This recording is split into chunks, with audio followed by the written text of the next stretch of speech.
Welcome to A Rabbi and a Lawyer Walk Into a Bar, a podcast with relatively well-informed and irreverent musings on religion, news, and society. And now, for your hosts, Rabbi Asher Lopatin and John Geringer. Hey, John. Hey, Asher, it's been a rough week for the Jews. Yeah, and for the world. Oh my gosh, these Saturday nights, they're so difficult. Sometimes there's missiles aimed at Israel. There was murder of the six, and I was 20 years in Chicago. You're still in the Chicago area. The Goldberg-Polin family is very much a Chicago family, and we've known relatives, and we know them, and we know, I think for many people, whether they're from Chicago or not, it feels so personal that Hersh was taken away from us, along with all the others. But it really feels that we have this connection to him. I can imagine Chicago in particular is just where other places, other American Israeli hostages are from. It was so rough. This is the plight of Jews. Sunday was my birthday. Oh, sorry, I missed it. No, look, there was a lot. Unfortunately, there was so much sadness. And then Monday, the funeral, and it's really crazy. It's the plight of Jews that we have to enjoy the life that we have. And even though tragically it's taken away from us, I felt the words of Rachel Goldberg that she talked about Hakarat HaTov, thanking God for 23 years of having Hersh was just so incredible. That kind of belief. When I spoke to some Israelis just today, just saying how they have to live their lives, they have to keep living. We can't let Hamas win. They would like to wipe us out. Honestly, not just physically, but spiritually also. We just can't let that happen. Yeah, I listened to the funeral as well. And afterwards, there was an open letter written to her saying, "We understand that you need to mourn and grieve now, but we want you back in the arena. You are such a powerful force. We need you as a Jewish community to be the voice that you were at the Democratic Convention and over the last year. We need that strength to our community." I thought that was a very powerful letter, open letter that was written to her. Yeah, I think both Rachel and John are just incredible. The team around them, the whole neighborhood of Baca really was just incredible. And the whole world. I know my Rachel would write almost every day to Rachel Goldberg. And I should say, I really want to say that one of the things Rachel Goldberg told me at some point was that she had not heard from Muslims. She had heard from thousands, tens of thousands of people throughout these months, but not from Muslims. A couple of Muslims in Detroit wrote her notes. I asked them to, and one of them, this was like months ago, 6 months ago, but also, or 9 months ago, but just a couple of days ago, one of the Muslims that has really been wonderful. We went to Israel with him, and he's a real Muslim leader in Detroit. He wrote just a note about how devastated he was. But the battle goes on, and it's just really, when it's funny when you say, how are things going? Okay, they're going okay. But I think we're always thinking about that. Some things, thank God, are going great. And then we have this just huge tragedy and this huge weight upon us. As usual, we have to think about these things in the context of the Jewish calendar, right? We just observed Rosh Chodesh Elul, which is the beginning of the season by which we're supposed to prepare for Rosh Hashanah Yom Kippur. There is this notion of Hamelech Basadeh, the king is in the field, so to speak, where God is closer to us. And I always think about that during election season, when even the president of the United States has to go to these state fairs and eat corn dogs and talk to real humans. That's the same sort of analogy I feel like the sages are trying to get to us, that this is the time of year when you could be a little bit closer to God than perhaps you were the rest of the year. Yeah, John, you're always thinking in political terms. You're a political junkie. But Indeed. And that's great. Yeah. I think in particular, when you think about presidential candidates that are trying to win over people, I think that's an interesting framework for this Elul and these holidays. When we're always normally thinking of, we are trying to do tshuva and repent, that it's so much about our campaign for God.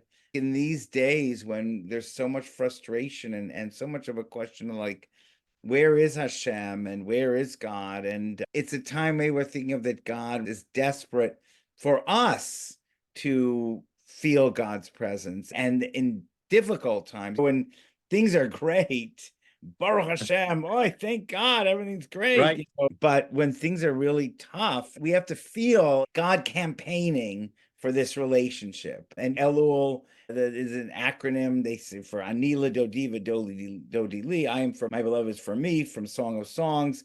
And a lot of times think about it like this is our chance to return to Hashem, to do tshuva. But it's also God saying, I'm for you. It's God saying, please, I know how terrible things are. I know how rotten this world feels for you, but I need to be in your life. And I hope that maybe we can feel that in this Elul and together work out, try to move forward with this really tough world.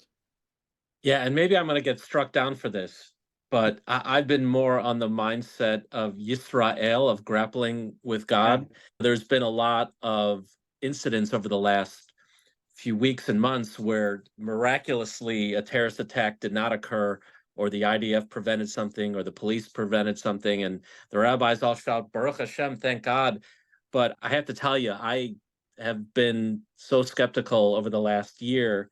I want to increase my faith like many people have, but I also feel as if after what happened on October 7th, and the more videos, unfortunately, I watch about what happened on that day, the more I am more of the mindset of my jujitsu classes and wrestling with God, rather than being the first to jump up and say, thank God you saved us from another terrorist attack. Yeah, it's like good to be God because you get all the credit, all the kudos when things go well.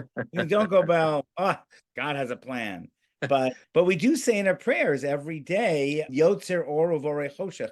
We don't let God, as it were, get off the hook or run away. We say that God creates, based on the prophetic words, God creates light and darkness. Oseh Shalom Uvorei Hatakol. Really, the prophet said Uvorei Ra. It says God creates peace and everything. I think that's okay. It's an okay attitude. I think the thing is just this, not to abandon God. Rabbi Stamfer, blessed memory, a great rabbi who was one of our great rabbis at Anshe Shalom. We had some just amazing, they weren't the rabbi. I was the rabbi, but these were, there can be only one. yeah, but these are wonderful rabbis. And so Rabbi Stamfer always used to talk about that midrash that God is like playing hide and seek with us, and God's hiding, but is desperate for us to be seeking. And the saddest thing is we say, okay, let's go home. Let's forget about God. Let God hide. We gotta hold God to task and ask questions and struggle. But it's so important, I think, to keep an all-powerful God and a sense of goodness and truth and what this world can be within our hearts and minds, and directing us to move us in the right direction. Because I think if we give up on God, it's very tough sailing ahead to really navigate these very rough waters, to keep this analogy going. Yeah, although I like this idea that you presented, that he has to earn our vote, especially this year. I've read the book from David Weiss Halivni, Breaking the Tablets, writes about Jewish theology after the Shoah. And he talks about a lot of these concepts as well. I'd recommend that to anyone who's interested, because I think the analogies are very apt. But as we progress in Elul, right, through prayer, through study, and through good works of tzedakah and charity and kindness to others, that's what we're told is going to get us through this process. Yeah, we're going to have a guest on today that really helps us understand a broader meaning of tzedakah. And it's not just like putting money in the pushki. It's really thinking about how our tzedakah can reshape the world and can stand up to some of the tyranny and some of the issues. I'm very excited about this session. But before we get to that, I have a joke. We don't tell jokes so much. I'm not complete. So those who Is are it a clean one? It's very clean, but it's a God joke. It's about God. And if you've heard this before, just put it on 1.5. And if you already have the podcast on 1.5, put it on 2, whatever. That's how I listen to mine, 2.0. 2.0. This guy is, the context of what we're saying is God in your life and praising God and all that. So the guy is running late for an interview, a job interview, and he needs parking. And it's in Chicago. I've had this. I would give it a shiur, a class, and you're trying to park and you're driving around and you can't find. And he says, God, if you open up a space for me, I will be the most pious Jew. I will stop eating pork. I will pray 3 times a day. Just give me that space so I can run in for this interview. And suddenly, miraculously, a space, beautiful space, opens up right away. And he looks up and he says, God, never mind. I got a space. Back to the pork. Yeah, exactly. But so keep God in our lives. And I don't like preaching. I just feel I felt this very much when Kara, who is now 21, she's great. She's at Michigan. I think we'll talk about that universities because your kids you have one you just dropped off also. That's right. But when she did go through brain cancer and chemo and on the chemo floor with other kids and there was so much sadness. But I said, I'm not going to let God off the hook. I want God to be there in the hospitals to see those kids that are suffering, and God needs to be there. And so I feel the same way today. I just don't, that faith that Rachel Goldberg has and John Polin have and their speeches, that's on a high level, but on a very basic level, just to keep God together and walking in the field together. So I think that keeps me going. Wow. Powerful stuff. All right. We talked about tzedakah. I can think of nobody better than Jeff Kaminsky, who I met the one and only time we went to Israel in 2000 on a JUF mission back in the good old days. And here he is. He's done some amazing stuff since. I can't wait to get into this. His real day job is he runs a company called Service Spectrum, which does manufacturing and pressed metal. But his real reason for being on this podcast is the absolutely amazing work he's done with a nonprofit he started called Project Aid and Rescue. And we can't wait to hear more about it. Jeff, how are you? I'm good, John. It's very nice to see you and talk with you. And it's funny how we've met, 24 years ago, and our paths keep circling back to each other. So thank you for having me on the show. And recently at Home Depot, which is a place I typically don't go. So it was fortuitous that I wound up at a place that I'm really scared to go into except around Sukkot time. And Jeff, I think I owe you a meal. I think you won it in an auction. Yes, there was a JUF auction of some kind back around 99, 2000. I think it was at like the Chicago Theater, something like that. And I said, it would be great to have Shabbat dinner at Rabbi Lopatin's house. So I bought it. I probably spent, I don't know, $1,000 or something like that. At least, I'm sure it went. Could have been $10,000. With all due respect, but $1,000? I love this guy. $10,000. It might have been, but I'm like, God, this is amazing. I'm going to have Shabbat dinner at Rabbi and at Lopatin's house. This is great.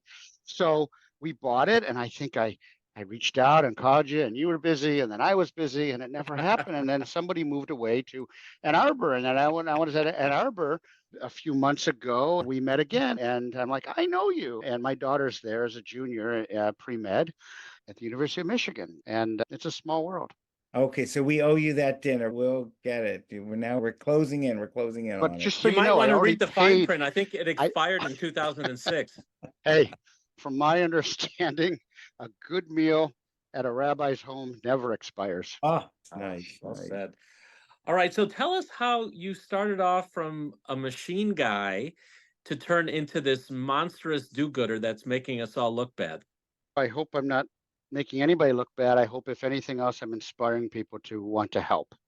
And I hope that I will give people both inspiration and ideas. And if anybody wants to help, reach out to me and we can talk about ways. But I started out by being a volunteer with our fire department. Their team called CERT stands for CERT, Community Emergency Response. And basically, like most young men, I wanted to be a fireman. And then I grew up and I felt there's other opportunities. And my wife saw this notice in the paper and said, hey, they're asking members of the community to come and be trained. And it was a fantastic program that came out of the Bush administration from the 90s during a lot of earthquakes. And the idea behind it is that let's train people in the community to be first responders, because in a real crisis event like an earthquake, hurricane, all the first responders can't get to where they need to be. So I was a Boy Scout and loved the fire department and thought, okay, this is good for me. So I did that. And in that training, I learned how to do triage, first response, how to take control of an accident scene, etc. That was about 10 years ago. Did you get the uniform? I got a hat. I got a badge. That's cool. I have backpacks of kits in all three of my cars. Wow. And I make sure I drive my kids nuts because they're not allowed to go anywhere without certain things in their vehicles. And honestly, most of the time that I'm quote unquote in action is at a vehicle accident. Wow. I did put my neighbor's house that was on fire out also, and the fire department said, who did this and how'd you know how to do that? I said, you guys taught me how to do this, so I did it. I couldn't tell if they were happy or mad that I did it before they got there. Yeah, is there some sort of union thing? You got to be careful about using your own hose. So you are a good doer, a good deed doer from way back. I always knew that I was the kind of person, when I saw something, I ran in to help. And whether that's being at a place and somebody passed out, and even though I'm not a doctor, and I'm not a doctor, I'm not a paramedic, I know enough about how to stabilize and help somebody, and as much as I could know beyond going to that step.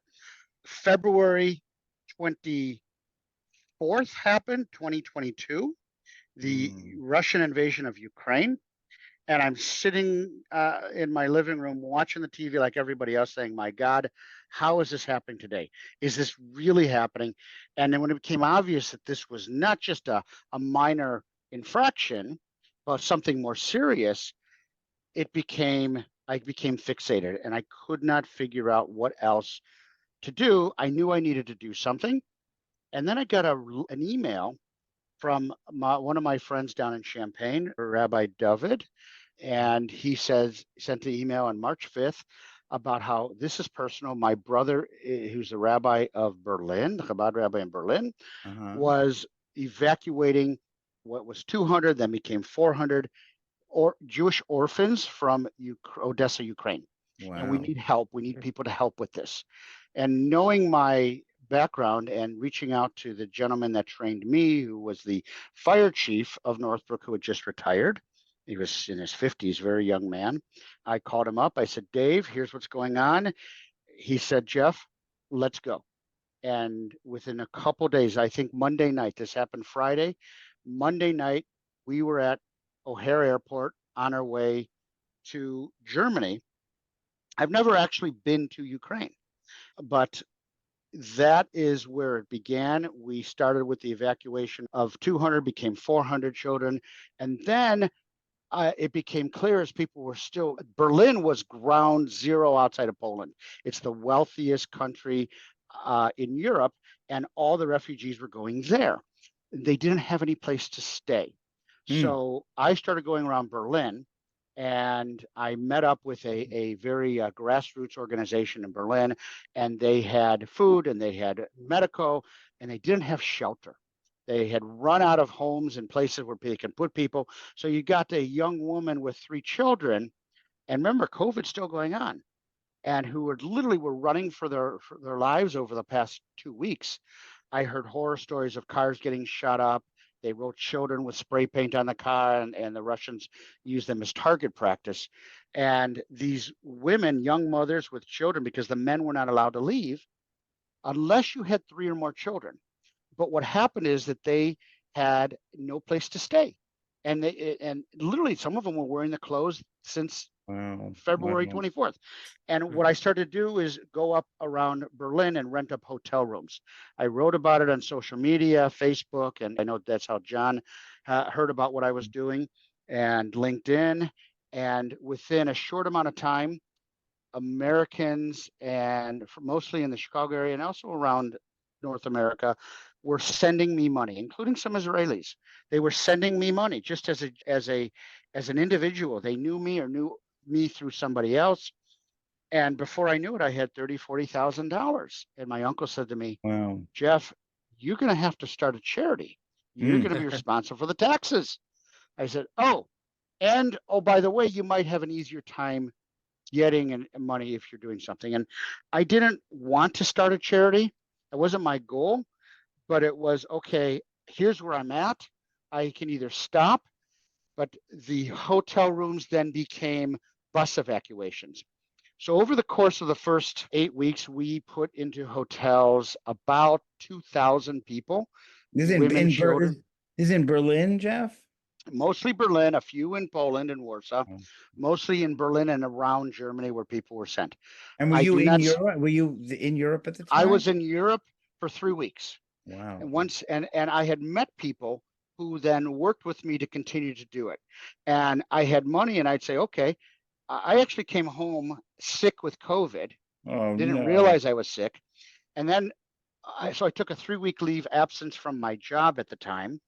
I was sick with COVID, and the team that I had met up with and coordinated with in Germany was still going and getting these people off the street. We got a lot of young college age girls off the street that were alone. I was shocked that so many of them were literally traveling alone. I have a young daughter that's in college, and I can't imagine her going anywhere alone, let alone leaving the country. So there was a lot of bad things, people with bad intentions, and the goal was get them safe. We involved women's organizations, and it was just doing what I do in sales and business development. You learn very quickly to read people, and also you learn how to develop partnerships and who you can work with and who you can't. So once the hotels and people were situated, we then started doing bus evacuations, again from Ukraine to Berlin. And now Berlin was opening up a refugee facility and bringing people in. And that's what we started to do. Jeff, I find this so fascinating also because we think of Berlin. I know Germany is an amazing 1,000-year-old, 2,000-year-old country, but you think of the Holocaust, and here Jews and really are helping. These are not just Jews you were helping, right? Not just Jews. In fact, and that's a very interesting point. So at the beginning, when I was working with Chabad, these were, I would say, mostly Jews. And the head of the German Federal Police literally called 6 different border controls and said, these children and families are guests of the German government. And the border control says, yes, but these orphans, they don't have papers, they don't have this, they don't have that. And he said, they are guests of the German government. Let them through. Can you imagine in 2022, the German government welcoming and inviting Jewish orphans into their country to save their lives? And at one point, I put my kippah on and I went to the bus station, the central bus station, and I had it written down in both Yiddish, Ukrainian, and Russian. Is there anybody Jewish here? Are there any Jews here?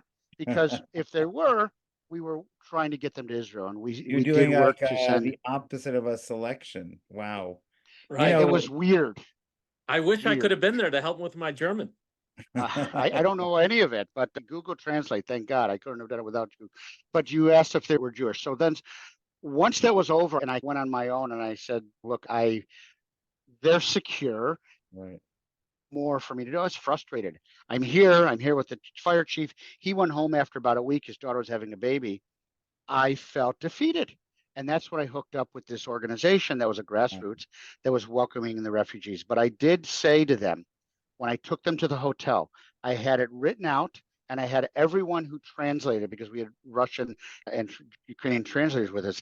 They read a statement that this hotel room and the meals you're about to eat have been donated by Jews from America.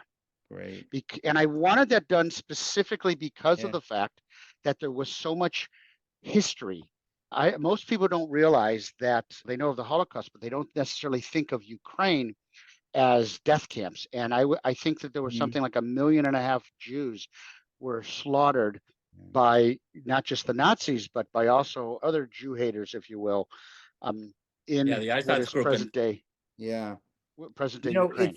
It's such a crazy world. So when and we're going to get to your work with Israel, when you think about how John and I were talking about this week, so devastating with the news about not just Hersh, of course, the 6 innocent, precious souls being murdered, and so many more. There were so many terrible things about this world, and for the Ukrainian people also. But then you hear about this, how things are so different, how this world is a much better place in many ways. And I'm thinking about, on the one hand, you had the meals in the hotel room sponsored by Jews in America. And then I'm thinking about getting back to Chicago, Yechiel Eckstein of blessed memory, Yep. his organization, International Fellowship of Christians and Jews, Yep. and the packages when they're feeding Jews In Ukraine. Christians say this is Christians helping out Jews. Yep. And there's like this mixture of such goodness in this world, and then deja vu. But so this experience and your work here somehow got you to be ready for October 7th. So once I came home and I made the decision, okay, I'm going to continue, I was contacted by a woman that was trying to evacuate people. It all started with one request. I got a request because I had hotel rooms, and I would post things on different sites. I had to be careful because I had a screen who was coming, but there were a lot of chat groups for refugees. And I said, any refugees need hotel rooms in Berlin, contact me. And I learned how to screen because I wanted to go to the people who needed it the most, the elderly, the sick, the young families. And one of the requests I got was, can I put 55 people into a hotel room? And I said, 55 people, what's going on? And he explained that he's doing a bus evacuation and they're passing through. And I worked with the hotel and I worked with some donors. And of course, not all of our donors are Jewish. Many of them are, but we ended up having a hotel, and it was amazing. 55 people coming to this one hotel. And from there, that was the beginning of I think we did 50 or 60 bus evacuations over the next year and a half. And I think I tallied up once between the people that we put into hotel rooms and the people we evacuated. I believe I have touched somewhere around 10,000 people that we got out or helped in some way. And that's how Project Aid and Rescue got started. And then I hooked up with another couple of organizations, a lot of partnerships. I don't do anything alone. There's a lot of people that I work with. Operation White Stork, William McNulty is a Marine, and he was sending over IFAKs. And IFAK is an individual first aid kit. It's something that NATO forces have, a chest seal, a tourniquet, and all these different things in it. And the Ukrainians didn't have that. So he was doing that. And he had medical bandages. And I, having a background in manufacturing and logistics, I was importing and bringing in the facades of Audi dealerships, the Audi cars. So that's all perforated metal. And that's something that I make. And I had a logistical relationship. So we were doing that. And he said, Jeff, can you help us get this over? So I was able to find donors to pay for air freight to send over containers, truckloads of medical stuff. And so one thing led to another and then we got medicines donated, short dated stock, medicines that were almost to be expiring, zithromycin, gabapentin, and others. And we ended up donating what would retail for close to $100 million worth of medical equipment that was either flown over or shipped over in containers. One of my other partners, Sharita from World of Connections, I talked to her tonight because we're doing 2 more containers that are going to Kherson, and she's up to about 500 shipping containers that she has personally touched and orchestrated.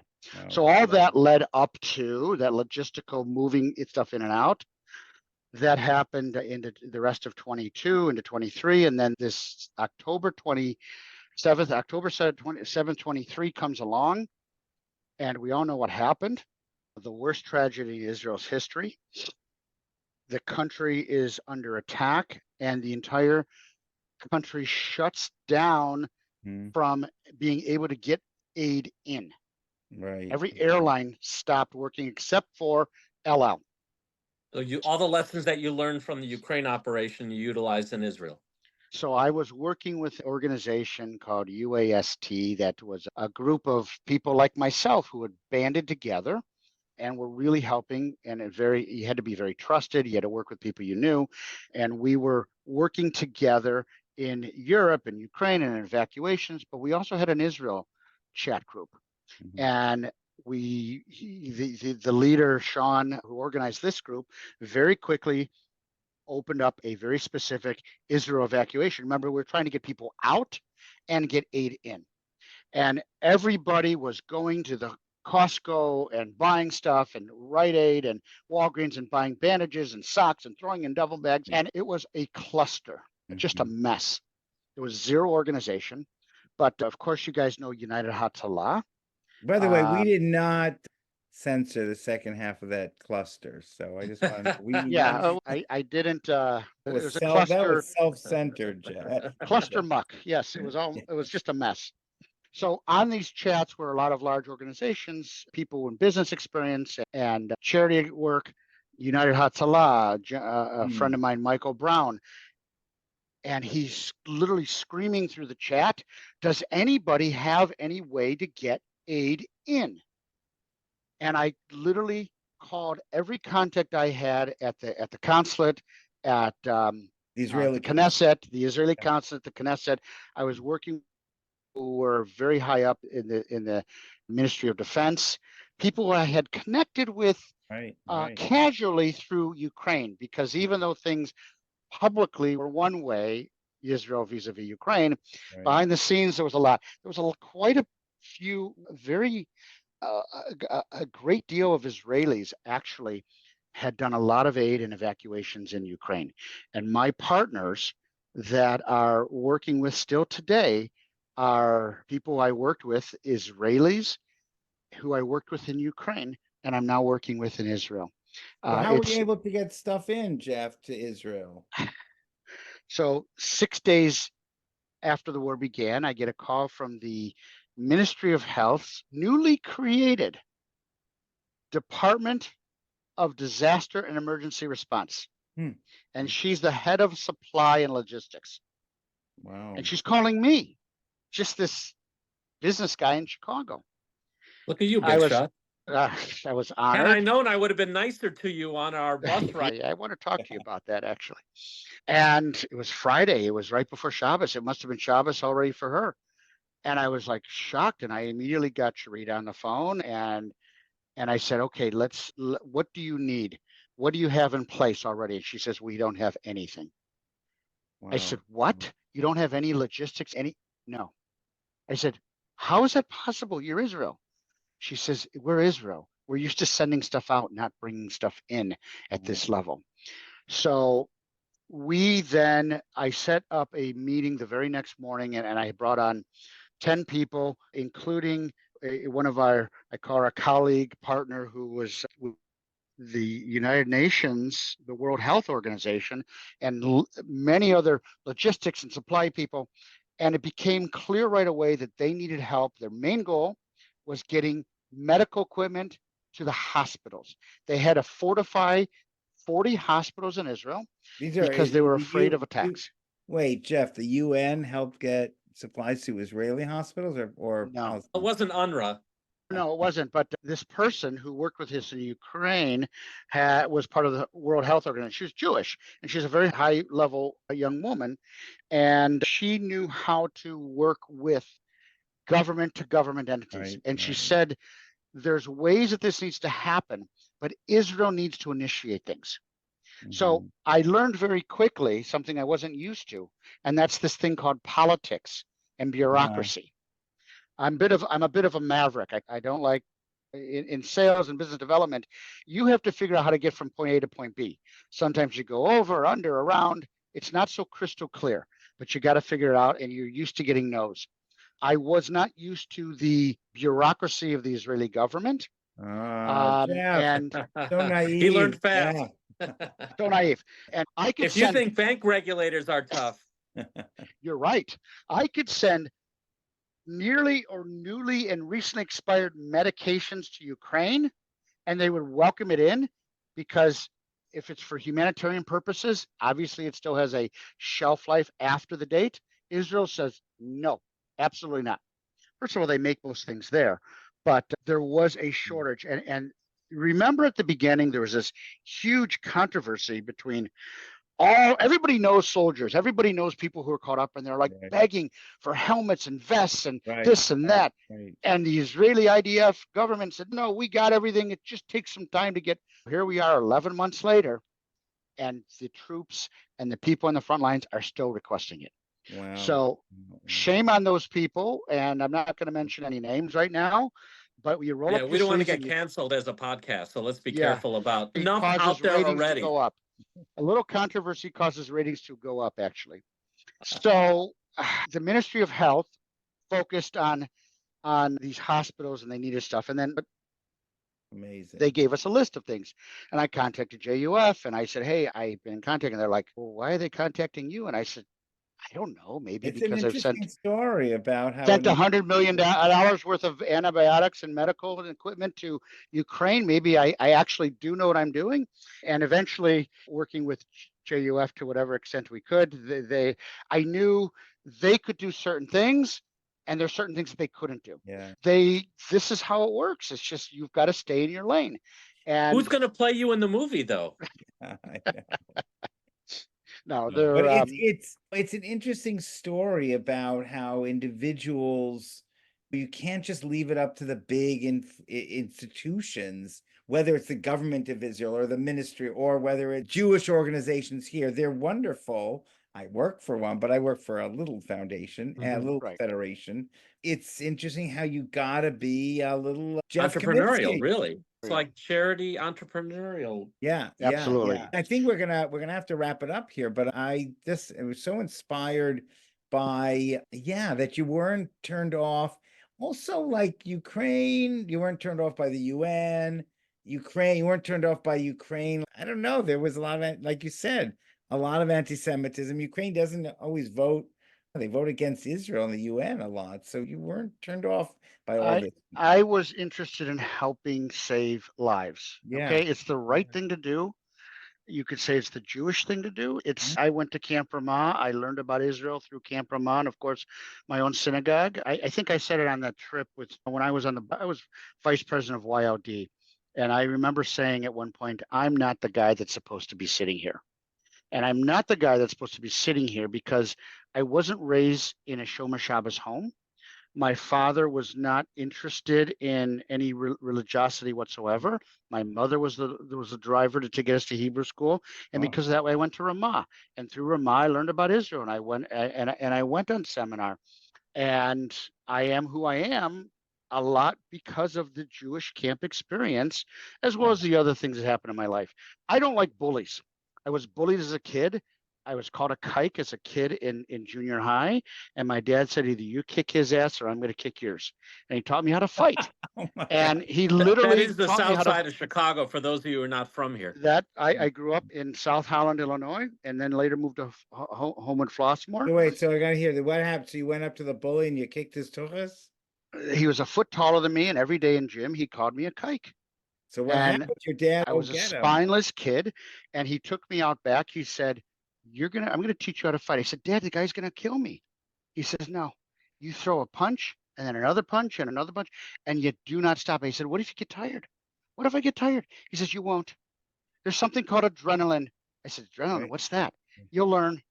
So what happened? He taught me how to fight, and he got mad at me, and he taught me what to do. And he says, I will back you up. I don't care if they suspend you, because they had contacted the principal. Get to the point. I kicked his ass. That's what I did. I beat him up. There you go. And that was it. And I got a standing ovation by the entire school afterwards. And to this day, I'm fighting in a situation in my own community right now. Where the library's trying to bring in this thing, and I wrote a very strong worded letter. And Jeff, but the Golden Hour Project, one more thing I'd like to talk about is we partnered with a group, Health Research and Science, which is a group of doctors, an NGO group in Israel. And we've been focusing on the Golden Hour, that hour of a traumatic event that is the difference between life and death. And we've been providing mobile ultrasounds, and we've been providing specialized laryngoscopes. We've been providing a mobile ultrasound. Everyone knows what an ultrasound is, Right, but right. you can scan the body and instantly see whether you've got internal bleeding, a collapsed lung. And I know I sent you guys an article about how NATO has recognized how the Israel casualties of the IDF is so low compared to other other armies because of projects like this. Wow. So we are working with this, and we ask donors to help us to fund and send medical equipment to Israel that we can help to save lives. Jeff, Wow. we're Thank you learning. so much for Yeah, coming on the amazing. podcast, Jeff. We really appreciate it. It's great to reconnect on and off over the last 20 or so years, and let everybody know. And we'll put it when we launch it on Facebook when Usher posts it. But tell us how people can get a hold of you. The best way to get a hold of me is through email, and that's Jeff at aid, AIDAND, rescue.org. Aid and rescue.org. Okay. Jeff at aidandrescue.org. And Jeff, you come to Detroit and you got a Shabbos meal anytime. Better be worth $1,000, Asher. Yeah. Oh, yeah. We'll make it worth your while. Good. Look, it's amazing what one person can do. And like Jeff said, he's done it with a lot of other people, a lot of people joining him, but just going out. And I think it's good. There's a little bit of chutzpah. That's the way Israel works a lot. And you got to go out there and then someone else say, who are you to do this? I'm a Jew and I'm a human being and I have to do it. So that was amazing. I do have a little side point because he talked about, I think he mentioned University of Michigan. He did. His kid is there. And so your kid, Katie, went to Wisconsin.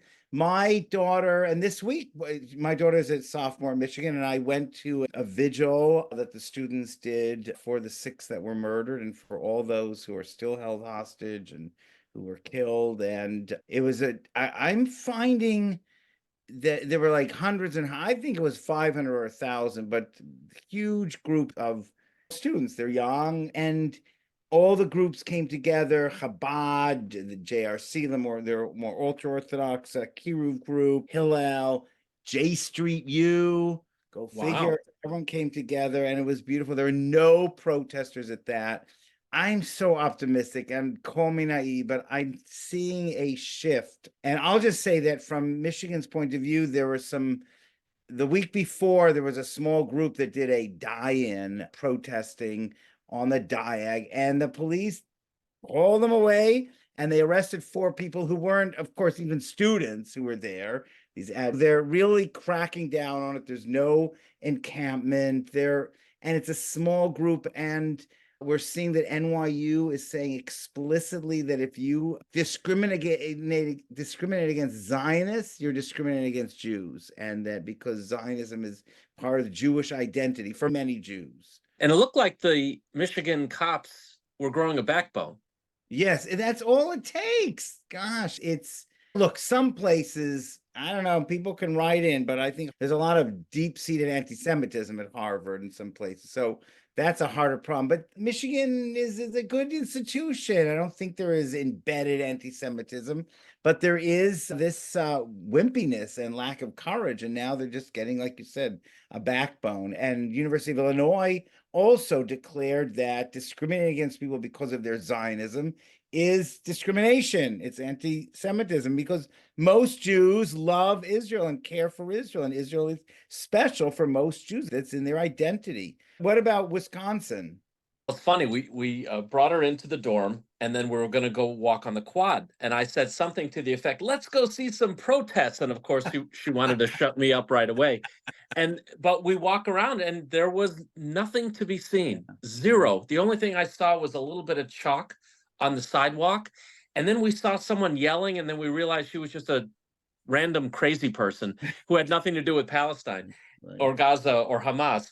And so I was let down because I wanted to see what it was all about, and in a good way, it wasn't there. Yeah, look, it's early, and certainly Hamas and Qatar and all those that hate us and the anti-Semites from the left and from the right want to do things. My job now in Ann Arbor, I get to do things on a smaller scale. I went to City Hall and spoke for the city council. That was Tuesday night, actually. That was right after that vigil. And almost a lot of the city councilors responded. I only spoke for a few minutes, and they responded. They really felt terrible about anti-Semitism and the sympathy for the Jewish community. So who knows? I hear bad things from New York. I don't know what the story is there, but I hope this thing turns around a little bit and people realize that these protesters, they're fueled by hatred of America and by ignorance and by anti-Semitism, and for the health of these institutions, it's got to stop. We can show the rest of the nation what Midwest nice really means. Exactly. Look, let's hope for better times. Let's hope for the next podcast will be a happier podcast. And let's hope with Jeff, like the UN. Okay, it was good to hear some good things about the UN. Only on this podcast. If he can make the UN do tshuva, I think we are looking for a brighter world. Yeah, exactly. Let's do some wrestling with God, and I hope God does some serious campaigning to save the Jewish people, and to, God willing, we'll work with God to make this a better world. Amen. I love it. Okay, take care. Be well. Bye-bye. Good to say. Thank you for listening to this episode of A Rabbi and a Lawyer Walk Into a Bar. If you like what you heard, please subscribe to get our next episode delivered right to you. If you really like us, please consider leaving a review and sharing this with a friend. That would really help our efforts. And finally, to contact us and for more show-related information, please visit our website, rabbilawyerbar.com. Special thanks to our production team, David Stone for the introduction music, Andrew Bauman for the artwork, and I'm Nicholas Tantillo. This podcast is co-produced with Front and Social Studios in Chicago. Disclaimer: the views and opinions expressed in this program are those of the speakers and do not necessarily reflect the views or positions of any entities they represent. Copyrighted material, all rights reserved.